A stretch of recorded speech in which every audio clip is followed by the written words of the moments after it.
อ๋อบอกไงคือเห็นในโทรศัพท์โดยแต่ฝันอยากเห็นแบบนั้นโดยโอ้อ่าอยากเปิดแบรนด์เลย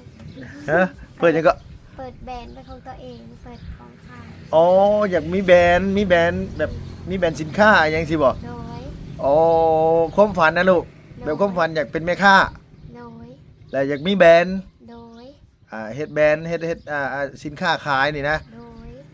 โดยหน้าตาก็ได้เนาะเป็นว่าไงอยาก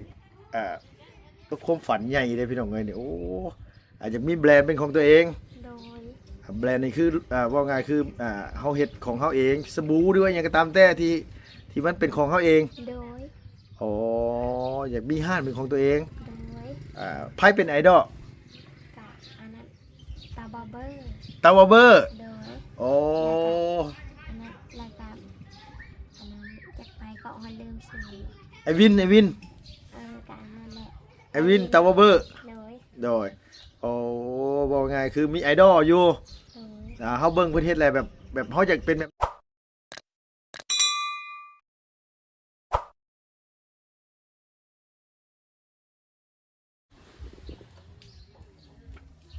พี่น้องเอ้ยเนาะ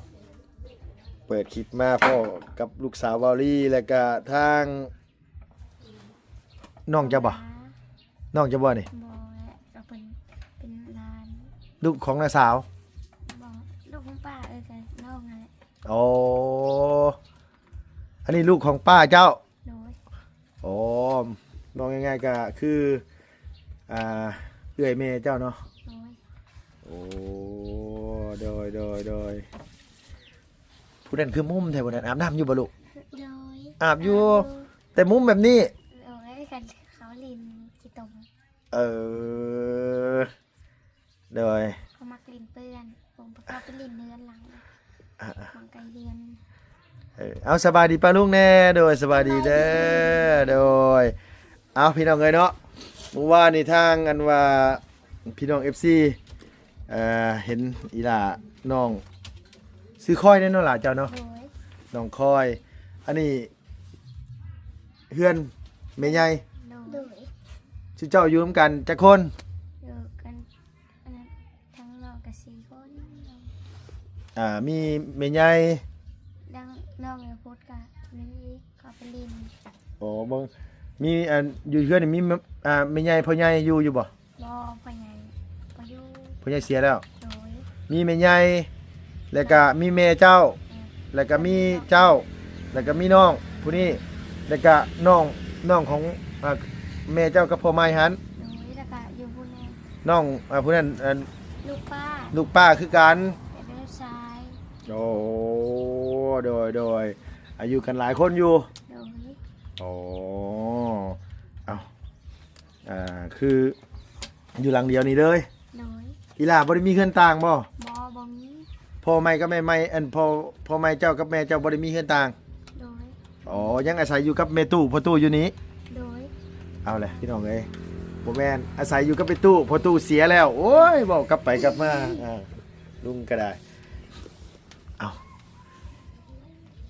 ผู้น้อยๆนี่ได้สับผู้น้อยๆนี่อยู่กับไผสับผู้น้อยๆนี่อยู่กับแม่เฒ่าเอาพ่อได้ลูกพ่ออยู่เขมรพ่ออยู่เขมรเอาลูกเขมรบ่นี่น่ะโอ้ยลูกเขมรแท้ๆนี่เนาะแม่นบ่ลูกเขมรบ่พ่อแล้วเป็นคนเขมรแท้ๆเลยบ่ลูกโอ้โดยว่าง่ายก็คือก็ติดต่ออยู่เดี๋ยวนึงไปได้ติดต่อหาตะกี้น่ะคือพ่อน้องติดต่อมาอยู่แต่ชั่วโมงนี้บ่ได้ติดต่อมาแล้วอันนี้นี่คือแม่ของนางน้อยนี่กับพ่อเราไปพ่อกันอยู่ทั้งฝั่งไทยพุ่นบ่อ๋อแล้วก็อยู่น้ำกันก็ได้น้องผู้นี้ได้ผู้เดียวนี่บ่ได้ผู้เดียวนี่อยากอะอ้ายเพิ่นก็มีแต่อ้ายกับคนละพอได้พอเพิ่นก็เฮือนหลังนี้อ๋อเป็นลุงโดยอ้ายน่ะคนละพอแต่ว่าผู้น้อยนี่น่ะคือแล้วก็น้องเพิ่นก็มีแต่ว่าน้องเพิ่นก็เป็นลูกครึ่งไทยโดยสบายดีมาน้ำเอาน้องมื้อน้ำเอาน้องกินข้าวบ่ บ่ โดย เรามานำเอาน้องเราเมื่อกินข้าวเนาะแล้วเพิ่นได้ยินบ่ล่ะเวลาเขาเว้า บ่ได้ยิน บ่ได้ยินมีแต่คือหัวซื่อเนาะ โดย โอ้โดยคือน้องคอยนี่เฮ็ดหยังเป็นแน่ล่ะลูก แล้วก็นึ่งข้าวเฮ็ดกินกะเค็มกับบ่ตีได้ เพราะว่าคนมากินเค็มเลย เจ้ามากินเค็ม โดย คือว่าจังซั่น ตัวยังน้อยกะเจนสิเป็นผกกินเค็ม โอ้เป็นพวกนึงเป็นโรคไตได้พี่น้องเอ้ยว่าง่ายๆซะเป็นได้สาเหตุเป็นหยังคือมากินเค็มลูก อ้าวกะจักแล้วมันกะแซ่บ มันแซ่บ กินน้ำตาล ฮะ มันแซ่บกินน้ำตาลนะ เอาคือว่ากินเกลือนี่ได้ โดยมัน มัก โดย เอาแล้วมักบ่คือกันอีกแล้วพี่น้องเอ้ยว่าที่นี่เนาะเจ้าได้สรุปมากินเค็มบ่เจ้าน่ะ อยากมากินที่น้ำตาล โอ้บอกเวลาเอ้ยคอยเฮ็ดกินนี่เจ้ากินน้ำเพิ่นได้อยู่บ่กินน้ำได้อยู่แต่เค็มบ่ ทอดไข่กับเกลือกะ เค็ม ใส่น้ำ แห้งนี่ คำโมว่าบ่ใส่เค็มกะเวลาทอดแล้วกะย่ำเกลือน้ำกิน อย่ากินหลายเด้อลูกเอ้ยเค็มมันบ่ดีต่อสุขภาพได้ล่ะ กำมากย่ำมันเป็นไง ฮะ ข้าวมันบ่เค็มไม่กินข้าวบ่ใส่ คันมันบ่เค็มน่ะกินบ่แซ่บ โดย เอาแล้วมันบ่ไหวได้เฮ้ยเนาะ กินแป้ง คันว่าสมมุติว่าทอดไข่ออกมานี่คือเฮาทอดจาง แต่ว่าเวลามากินแล้วแยกออกเฮาต้องเอาเกลือใส่ต่างหาก โดย มัน แต่บ่หมักน้ำมัน เอาว่าง่ายว่าคือกินรสเค็มมันลิ้นบ่มีรสบ่หรือว่านี่ได้คือว่าอันนี้ กะมีรสอยู่แต่กะยังหมักตั้งแต่ยังน้อย เอ่อพ่อนๆนี่ก็ดีได้อเฮ้ยกินเค็มหลายนี่อายุบ่ยืนได้เพิ่นว่าล่ะเอ้ย ได้กับข้าวและเถื่อบางเถื่อกะชินเคยแล้วเพราะว่าลงเกี่ยวข้าวดำนากะคำบ่มีแนวกินกระจำเกลือ เอาเวลาสิลงไปลำหน้าลำเกี่ยวข้าวเกี่ยวน้ำสิเนาะฟ้าวสิเนาะล่ะบ่มีแนวกินก็จ้ำเกลือกินเลย นะ มันก็เลยคมชินก็เลยมีมาอยู่ในหัน โดย อีหลานแต่งกินก็ได้ โอ้ย นึ่งข้าว เป็น ลำหน้า ดำนาก็เป็น เกี่ยวข้าวก็ได้ โดยเกี่ยวข้าวก็เป็น หาอยู่หากินได้บ่เฮ้ย ได้ละ ส่วนหลายเฮ็ดหยังเป็น ถ้าหากินมานะ หากินมาน เลยไอ้ถ่ายก็ได้ หากินมานี่คือไปคุดเขียดก็ได้ โดย คุดกบก็ได้ ไปกับน้องป้าพายางตลอดแล้วบ่สู่ได้คอย น้องปลาได้ลูก ป้าเรื่องนั้นนี่แหละโตะเอาโตะแล้วเอาผัวแล้ว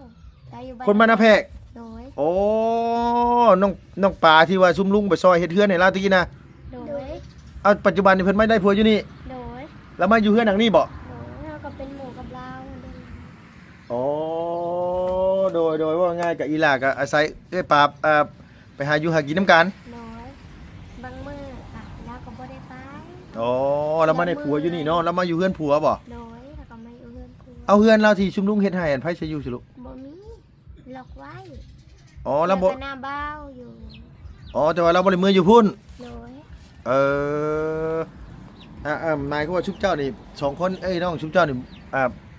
พ่อบ่มี โดย มีอยู่แต่ว่าเพิ่นบ่ได้อยู่นำเฮาเนาะ โดย แยกทางกันแล้วเพราะงั้นคืออันน้องผู้นี้เนี่ย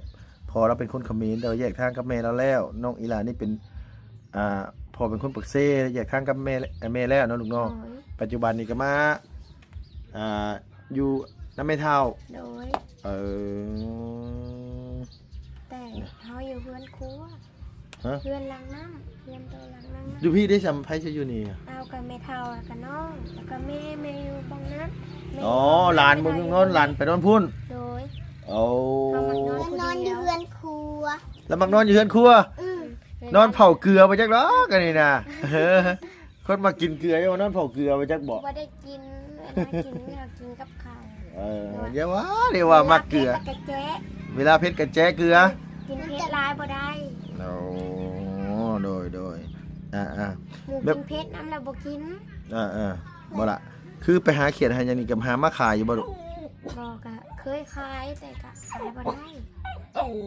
เขามีแต่ตี ฮะ เขาตีว่ามันน้อยเขาก็ใส่จน10-20ตัว เขาตีว่ามันน้อย อืม ว่าง่ายคือเฮาไปขายเพิ่นคนมาซื้อน่ะว่าติน่ะ กับคนในห้านนั่นแหละตีคนอื่นเขาซื้อกับว่าหลาย อ๋อ คอยหาแต่ตัวใหญ่ๆคอยไปขาย โดยเพิ่นว่ามันน้อย น้อย เคยไปขายอยู่ว่าหมักแตงหมักหยังเฮ็ดฮอดนอนหยัง บ่ได้ขายแนวนี้นะบ่ได้ปลูก อ๋อมีขายหยังแน่มีอีหล่าเคยขายอีหล่าเคยขายหยังแน่ลูก แล้วก็กิโลแล้วก็ พริก เหนื่อย กิโล แหม นางลงลูกนางลงเร็วๆนั่งลง ยามันดอก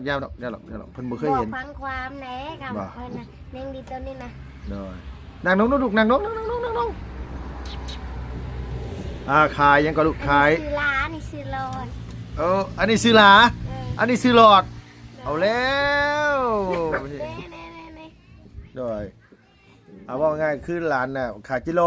โดยแล้วก็ขายกบขายเขียด ขายกบขายเขียด โดย เฮ็ดปวกเฮ็ดหยังสิเคยขายบ่เคยได้บ่ลูก ขาย หอนยามมันเนาะเฮ็ดเพาะเฮ็ดหยังสิเนาะ อืม ได้เนาะ ไปขายเฮ็ดเพาะเมื่อขายอยู่บ้านนาเพกเฮ็ด อ๋อ เพาะตอนอยู่เฮือนพ่อก็ได้ นั่งลงแล้ว ตอนอยู่เฮือนพ่อตอนจะอยู่เฮือนพ่อได้ลูก เฮือนพ่ออยู่บ้านนาเพกคนแหละ เอาพ่อใหม่เจ้านี่บ่ โดย เอาพ่อใหม่เจ้านี่เป็นคนบ้านนาแพรกบ่ โดย อ๋อพ่อใหม่เป็นคนบ้านนาแพรกก็ต้องเมื่อขายอยู่บ้านนาแพรกพุ่น โดย เคยออกมาขายอยู่ว่าอยู่ต้นรูทางโค้งนี่เคยบ่ลูก เคยแลกไปขายบ้างนั่นแหละ คือบ่เคยเห็นจักเทื่อพี่น้องเอ้ย บางช่วงก็ไปบางช่วงก็ไม่ได้ไป อ๋อบางช่วงก็ไป อยู่บ้าน ว่าง่ายก็คือร้านน่ะพ่อไม้ร้านนี่อยู่บ้านนาแพรกเนาะลูก โด เนาะ ย อ๋อแต่เพิ่นมาสู่แม่เจ้าอยู่เพื่อนพี่ โดย อ๋อโดยแล้วแม่ โอ้ยอะเงียบไหม แล้วแม่ผู้นี่ได้สาแม่ผู้นี่น่ะเพิ่นไปอยู่ไสสัปัจจุบัน อยู่กรุงเทพเพิ่น ไปอยู่ กรุงเทพ ไปอยู่ไทย โดย อ๋อแม่ฝากเงินมาให้ใช้อยู่บ่ลูก ฝากมาเถื่อกระเดือน2-3 พันเถื่อเรามาแล้วก็เอาเงินให้ เออพอได้ใช้อยู่ เรามาต่อบัตรกันแล้วเอาเงินให้ อ๋อเพิ่นมาเรื่อยบ่ปีหนึงมาเรื่อยอยู่บ่ลูก เอากะสองเดือนมาเดือนนึง 2 เดือนมาเทื่ออ๋อ ต่อบัตร โดยผู้นี้น้อยนี่เฮ็ดหยังเป็นได้แล้วจ้ะน่ะ วัวเห็ดยังเป็น ยังเฮ็ดหยังบ่เป็นเลย โดย เดี๋ยว มีแต่เพิ่นงะเฮ็ดซอยก็ได้อยู่ อ๋อ แต่เพิ่นเฮ็ดผู้นั้นและเฮ็ดบ่เป็นก็ยังอยากเฮ็ดนํ ตาไปหุบมันต่อยค่ะ บ่เรียนอยู่ปอไหนเลยลูกล่ะ ทางประหนึ่ง อยู่ห้องปอหนึ่ง หาแต่ข่าวบ่ หาแต่ข่าวอยู่ปอหนึ่งอยู่เนาะอีหลาเรียนในห้องปอได้ซะเจ้าเด้อลูก บ่ซี ปอสี่ ออกแล้ว เอาไปไหนคือออก ได้ออก ฮะ ได้ออกเขาให้ออก ไผให้ออกน่ะ คนนั้นไปเอา แม่เจ้าเอาเพิ่นบ่คือบ่อยากให้ลูกเรียนน่ะนะบ่สิได้บ่เจ้าลุงขออนุญาตถามแบบบ่ ตอนนั้นน้อยก็บ่คิดหยังตอนใหญ่มาก็อยากเขียน ออกมาได้จักปีแล้วล่ะ ออกมาตั้งแต่คอยอายุ5 ปีจักปีเดือนนี้ก็12 ปีแล้ว บ่แม่นดอก5ปีเพราะว่าเจ้าเรียนในฮอดของปห้าปสี่แล้วตอนนั้นน่ะ โอ้ย เจ้าเรียนอยู่บ้านไหนลูก อยู่บ้านเองนี่เลย ไล่จักปีแล้วลูกออกมานี่ประมาณ 2-3 ปีฮอดบ่ ข่อย จำบ่ได้ บ่จำบ่ได้ก็ ข่อยเป็น12 ปีข่อยอยู่ห้องป .4 ห้องป .4 ก็6-7 ปีนี่แหละแต่อยู่ห้องป .4 เลยค่ะเอาออกไป แต่ว่าลุงเขาจะถามอีหล่าอ่านได้เขียนออกอยู่บ่ ค่ะเป็นแต่ไทย อ๋อ เรียนใน คือ โทรศัพท์ คือหลานนี่เป็นน้ำโทรศัพท์นะลุงเนาะ โดย ว่าง่ายว่า ไป เฮา เบิ่งเขาเฮียน ว่าง่ายว่าเฮาเบิ่งโทรศัพท์แหละมันสะกดได้ โดย มันสะกดได้มันพอ มันก็เป็นแน่ โดยแล้วซ้ำเจ้านี่คือไปเฮียนต่อก็ได้ซ้ำอีหล่านี่ ค่ะคำเฮียนก็ได้เฮียน ของป ได้เฮีย ห้าน ก็ ของปห้า ก็ข่อยก็แล้วน่ะบ่ได้ออกเห็นบ่น้องขวัญก็ได้น้องอ้อนได้ โดย บ่ได้ออกเราจะขึ้นห้องมอแล้ว แล้วขึ้นม .1 ปีนี้ โดย อีหล่าครับ แล้วนายเฮียนตามหลังคอยแต่แล้วอะขึ้นก่อน โอ้ว่า ว่าง่ายว่าน้องอ้อน่ะเราเรียนตามหลังเจ้าตะกี้น่ะ โดย หลานออกก่อน โดย แต่น้องอ้อเราบ่ได้ออกเราก็เลยได้ฮอดม .1 แล้ว โดย คือตอนนั้นน่ะน้องอ้อเราเรียนอยู่ปใดเจ้าอยู่ป .4 เราก็อยู่ป อยู่ป .3 ตามหลังเจ้าปีหนึง .3 โดย หมายความว่าน้องอ้อน่ะหมายความว่าอีหล่าจะออกมาอยู่ได้3ปีแล้วเพอน้องอ้อเราอยู่ม .1 แล้ว โดย เออแต่ว่าอายุเจ้า12 ปีนี่ยังทันอยู่พี่น้องไงว่าง่ายคันว่าให้น้องเรียนก็นี่ตอนน้อยๆน่ะบ่ได้คิดหยังปานใด โดย พอใหญ่มาเนี่ยเริ่มอยากเรียนเริ่มอยากมีความรู้ โดย อยากอายหมู่ โดย ว่าง่ายก็คือเฮาใหญ่มาแล้วมันเห็นหมู่ไปของเฮาหมู่เรียนมันรู้สึกว่าเฮาบ่ได้เรียนบ่มีความรู้สิเนาะลอยเนาะ โดย เออก็อยากเรียน โดย คือชั่วโมงอยากเรียนอยู่บ่ ก็ยังอยากเรียน ยังอยากเรียนมันว่าไงว่าแต่ว่าแม่เนี่ยให้ออกมาเอาน้อง โดยเอาคนนี้นะ เอาผู้นี้ตะกี้น่ะ โดย เอออ่ะ แล้วก็เมย์เพิ่นมาแล้วก็บ่ได้เบิ่ง อ่ะ เอาก็เบิ่งตามภาษาเด็กน้อย บอกไงเบิ่งซอยเบิ่งกันซื้อ โอ้ย โดย ก็เบิ่งยันเพิ่นออกหูนอกทาง ยันออกไปถนนใหญ่ตอนเพิ่นยังน้อยกว่านี้เนาะ โอ้ย โอ้ แม่ โดย เพิ่นมาก็บ่ได้เบิ่งเพิ่นก็ได้ไปเล่นตามปกติไปเล่นกับเพื่อนผู้นั้นแหละ เพิ่นพูดมาเมื่อกี้นี่ โอ้ย อันเจ้ากับอันว่าน้องร้อยนี่คือเป็นลูกป้าลูกลุงกัน โอ้ย เออโดยเอาว่าง่ายๆก็คือเป็นกับอันว่าสาวอย่างพี่น้องอันว่าเราเป็น สะออน เราสิอ่อนเมาะ น้อย คนพิการนะ โอ้ย เออก็เป็นพี่น้องกันกับผู้นั้น โอ้ย เอาของแต่ว่าคือความรู้สึกตอนนี้นี่อยากเรียน โอ้ยก็อยากเรียนแนวบ่อยากเรียนแนวเอาให้เด็กน้อยค่ะ ฮะ คนเด็กน้อยเขาขึ้นก่อนแล้ว อ๋อก็เจ้าก็บ่ได้ใหญ่นักลูกละเจ้าก็ยังบ่ทันได้ใหญ่เจ้าก็เรียนได้บ่ถึงว่าคันว่านั่นก็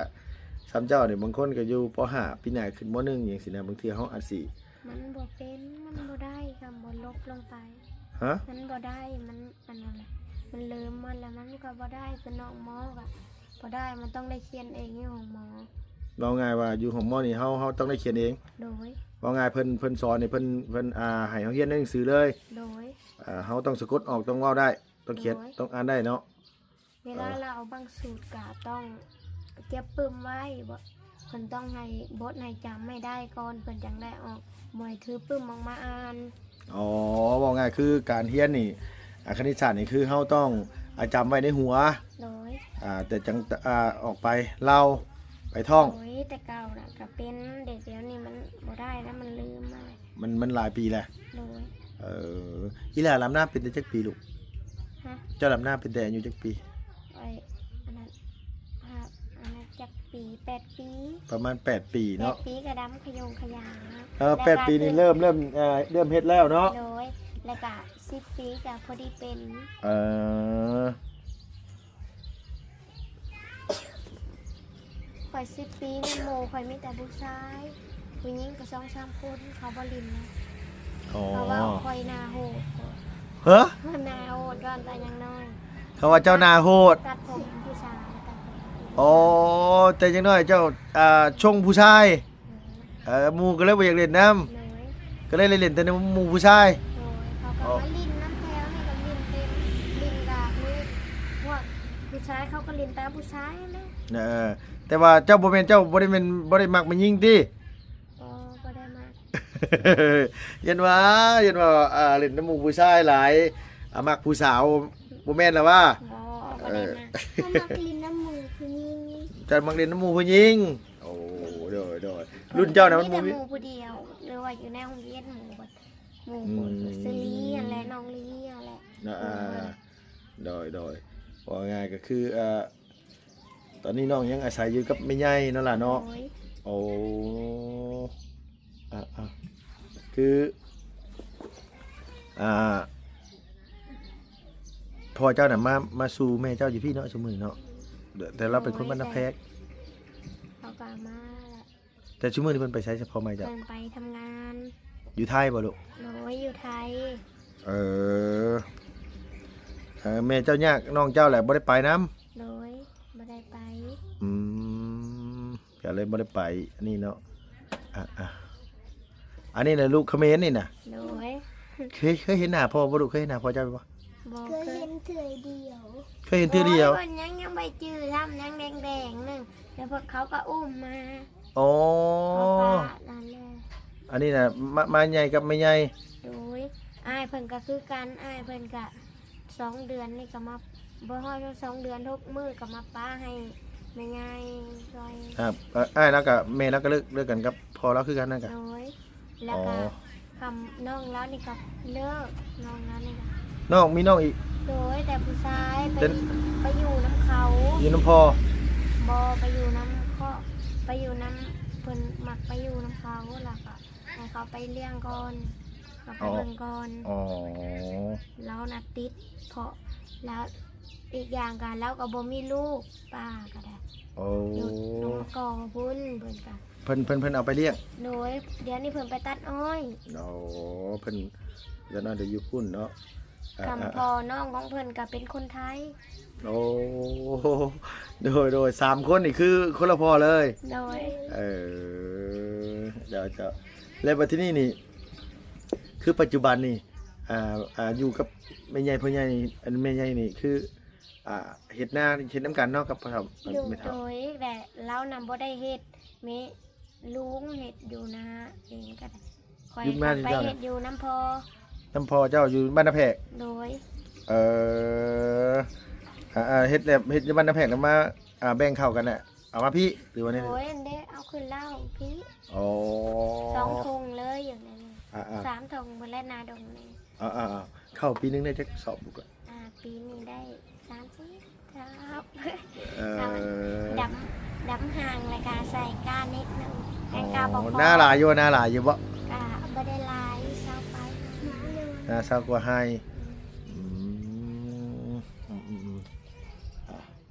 ในความฝันนี่แบบฝันอยากได้หยังเฮ้ยความฝัน คอยอยากได้เรือน เยอะ ได้เรือนแล้วก็อยากเปิดสวนไม้ขายจังแบบว่าที่ โอ้อยากเฮ็ดสวนดอกไม้ เนาะ ดอกไม้หยังดอกไม้พวกดอก บอกแบบปกกุหลาบนี่แหละคอยเห็นเขาเห็ดกันได้ อ๋อบอกไงคือเห็นในโทรศัพท์ โดย แต่ฝันอยากเฮ็ดแบบนั้น โดย โอ้ อยากเปิดแบรนด์เนาะ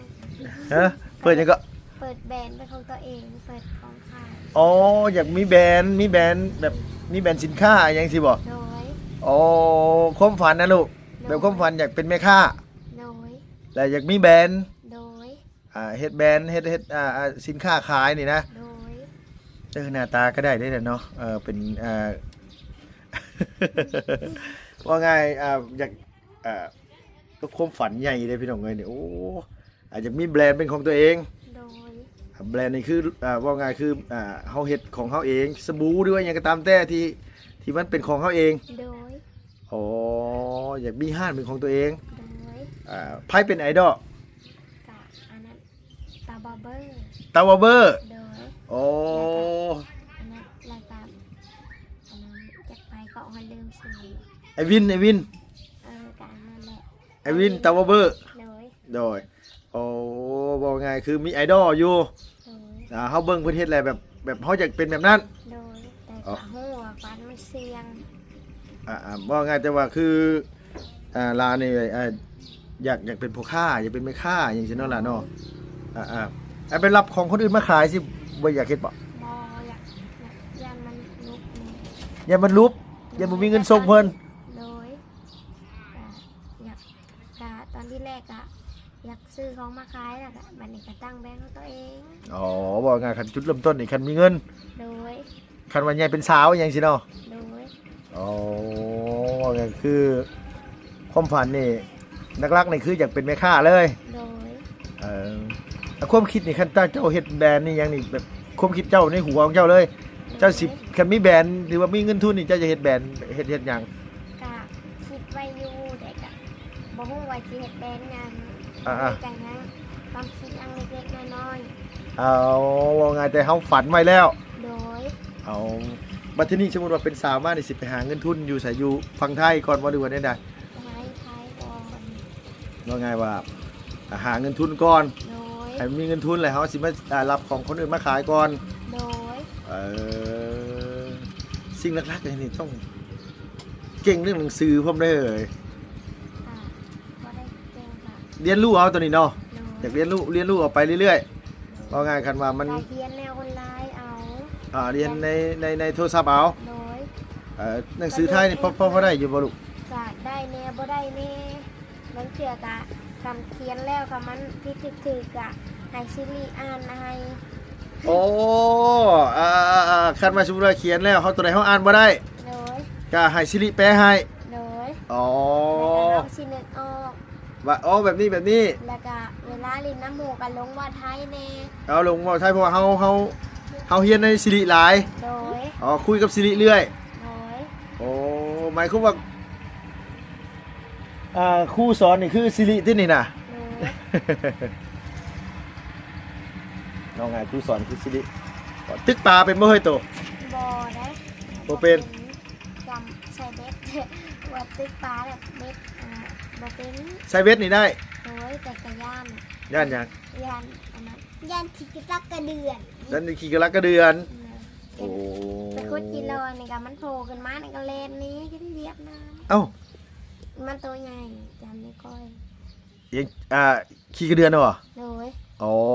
บ่แม่นมาเล่นนี่จิโลนะคุณจิโลย่านจิโลก็บ่แม่นแล้วให้เว้าเนาะโดย ยันงู อันนี้นี่เลินขึ้นไม่ใหญ่จะบ่เลยบ่ลูก โดย อ๋อเลินขึ้นไม่ใหญ่เลยนี่น่ะ โดย สุดว่าแม่เจ้ามีเงินเลยแล้วสิเฮ็ดเฮือนนี่ก็เฮ็ดอยู่นี่บ่ดูว่าไปเฮ็ดอยู่ไสนี่ เฮ็ดอยู่นี้ โอ้ เถื่อกับไม้เถื่อกับมือเฮ็ดอยู่บ้านนาแพก เด็กเมืองอยู่บ้านนาแพกแต่ความฝันของหลานอยากอยู่พี่หรืออยู่บ้านนาแพก จะอยู่พี่ จะอยู่พี่ โดย ยายอยู่นี่เนาะ โดย อ๋อเมื่ออยู่บ้านนาแพกจักปีล่ะ ก็บ่ได้มือ เจ้าบ่ได้มือ อยู่ อ๋อมีแต่แม่เจ้าก็ แต่ลบมือแหละ ไปมา อืม ยามหน้าก็ไปลำไห้ลำหน้าอยู่พุ่น โดย ยามแรงน่ะมานอนพี่หรือว่าได้ไหนลูกหรือว่านอนนั่น น้ นะ ำแรงกับไม้อยู่พี่ อ๋อ เดี๋ยวเอาเขี้ยวเข้า เที่ยวไปเที่ยวมา โดย อ๋อ เอาแต่เช้าตื่นแต่เด้อ โดยลงมาเตรียมตัว ไปจังไหนคือได้พ่อกับบอลี่บนเตียงเมื่อวาน ตาม กัน มา ดีใจ ก็อิลาพ่อเพันจีใส่ อยู่เพื่อน เพื่อนเพื่อนหลังนั้น เพื่อนอ๋อไปเล่นอยู่พุ่น โดย เลยไปพ่ออยู่พุ่น โดย โดยว่าไงไปพ่อบนเตียงอยู่พุ่นอิลาเคยเห็นอยู่บ่ชุมลุงอยู่ในเลอะเคยเห็น เคยเห็นบ่บ่แท้ เป็นกับเบิ่งอยู่เบิ่งในโทรศัพท์ไม่เท่า อ๋อเคยเห็นเนาะ โดย เอาแบบร้านเห็นว่าเตียงร้านจำได้บ่ จำได้ อ๋อว่าไงคือเคยเห็นผ่าน โด ๆ ย ในโทรศัพท์เคยเห็นเนาะ เห็นลุงเธอมือนักกันยางมาแต่ผูกกันแน่งจืดแต่กา เห็ ร นบอกจันถ่ายหูปก้นเจ้า บ่แม่นลูกก้นลุงกันน่ะบ่แม่นแม่นบ่แท้บ่แม่นบ่ ตอนไหนได้ ตอนไหนเด้บัดนี้เด้ ตอนนั้นเห็นนี่ในเลยตับในเท้า อ๋อเจ้าเห็นอยู่โทรศัพท์ไม่เท่า โดย โอ้โดย กำลังต้มมี อ๋อกำลังต้มมีอ๋อตอนลุงต้มมีน่ะบ่ โอ้ แล้วถ่ายแล้วถ่าย โดยโอ้ยพี่น้องเอ้ยจำได้ FC แท้แฟนมันแท้เลยตัวนี้น่ะอ้าวเนาะ เรียกว่าตูนบ่ ใช่ แม่นบ่ พ่อแม่แหละบาตูนกับเขาบ่าวยาวน้องนิวหลายคนอยู่ห่างพี่น้องกระโดดขึ้นมาโดยเอ้าแต่ว่าโอเคพี่น้องโอ้ยซื้อขนมกับนมมาแล้วบอลี่จะไปทางไหนบ่นี่ อยู่พุ่งไป อยู่พุ่นบ่บ่เป็นหยังหรอกเอามิแต่ว่าลุงให้ซื้อไปซื้อใหม่ก็ได้ได้เงินไปโรงเรียนจักมื้อเท่าไหร่เจ้าน่ะ เพิ่นกายทั้งเถื่อก็ได้ 2,000มื้อนี้บ่ได้ไปโรงเรียนบ่มื้อนี้น่ะ บ่ได้ไป เป็นในสาเหตุร้านคือบ่ไปโรงเรียนมันเนี่ย เขาเลอะเขาผัก เป็นหยังเพิ่นคือพักลูก เป็นยังไง ฮะ เพิ่นก็ผักอยู่ตลอดแล้วก็ ผู้น้อยๆนี่พักอยู่ตลอด โดย แม่นบ่บูนี่โอ้ยขี้ข้านไปโรงเรียนมาจักดอก นายกูน่ะผักอยู่ตลอด โอ้นะครูพักตลอดบ่แม่นนักเรียนพัก โอ้ยเนาะ เขาเอาทุ่งลง เอาเพิ่นเอาทุ่งลงแล้วหมายความว่าเขาเจ้าหยุดพักเรียนมาจักแหละเนาะ เอาอันนี้ลุงเอาให้เด้อไปซื้อขนมกินเด้อเอาเฮ็ดจังได๋เอา ขอบใจ ใจ โดยพี่น้องเอ้ยไปแล้วพุ่นได้อาลาดไปซื้อขนมแล้วว่าที่นี่เลย เก็บไว้ไปโรงเรียนนะเด้อ โดยพุ่นไปแล้วพี่น้องเอ้ยได้เงิน ไปได้ มักว่าเอาอันนี้ลุงให้อีหลาได้ลูกเด้อ ใจเด้ โด อย ซื้อขนมมาฝากหลานนี่แต่ว่าหันบ่ได้อันว่าเอาลงมาจากรถเพิ่นไปใช้นะเพิ่นไปใช้นะ ไปรับเพิ่นไปห้างได้ห้างเขาไปอยู่ใกล้ๆ โอ้ เดี๋ยวนี่ก็แม่น โหโดยได้ปุ๊บบ่ได้สบายดีได้เล่นเลยพี่น้องเอ้ยหลานเอา เงินเบาลีเอาให้กันยังเหลือนั้น โดย 60,000 โอ้เอามีแต่ว่าเดี๋ยวลุงสิเข้าไปเฮือนนั่นว่าทางงานน้องแล้วร้อยก่อนพี่น้องเอ้ย